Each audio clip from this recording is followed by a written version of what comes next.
Distinguished ladies and gentlemen, the Chelsea versus Arsenal match at the Stamford Bridge yesterday ended 1-1. All right, but I'm going to share my view. But before that, a lot of matches went down also in the Premier League yesterday, where we had Nottingham Forest losing to Brighton at home 2-0. Aston Villa win against Wolves 1-0. That very powerful shot from Kamara. Crystal Palace also losing to Manchester United yesterday. 2-1. Manchester United won that match. We had two assists from Bruno Fernandes turning up, and Liverpool eventually had a win in their last in November, 2-0 win to Liverpool against West Ham, with West Ham at home. And finally, Alexander Isak broke the deadlock. He scored his first Premier League goal. Now, Chelsea versus Arsenal game 1-1. Now that the dust has settled a bit, it's not time. This is not for the banter. I'm just going to be saying a piece of mind tactically from what I felt from the game. The first thing yesterday was what I noticed when I saw the lineup for both teams. I saw that Arsenal were in for big trouble yesterday.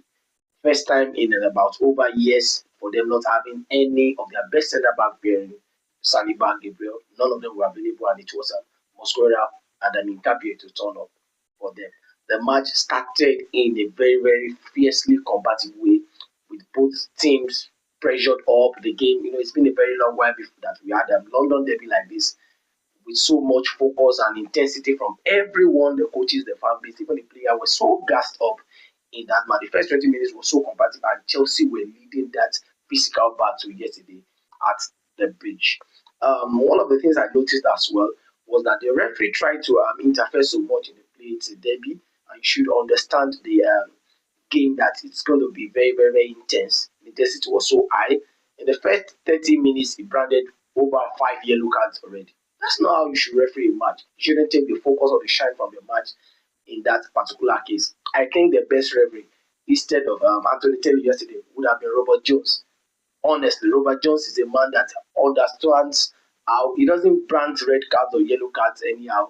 He makes sure that the game is very physical and they maintain the same synergy to have a very fine and beautiful game. So Robert Jones would have been better, in my opinion. But irrespective of whoever has been the referee yesterday, the Casado red card would have stood. It was so reckless of him. I know a lot of Chelsea fans will be saying, thank Arsenal to thank God that Casado saw red. It was foolish of Moise Casado to get that red card with that tackle. He had to bump into Saka, bump into Eze, and that was needless challenge against Bruno. Any ref or VR spotting that would have issued the same red card to Moise Casado. Technical brilliance from Maresca yesterday. Also, Ateta, he had no much to do, because if you look at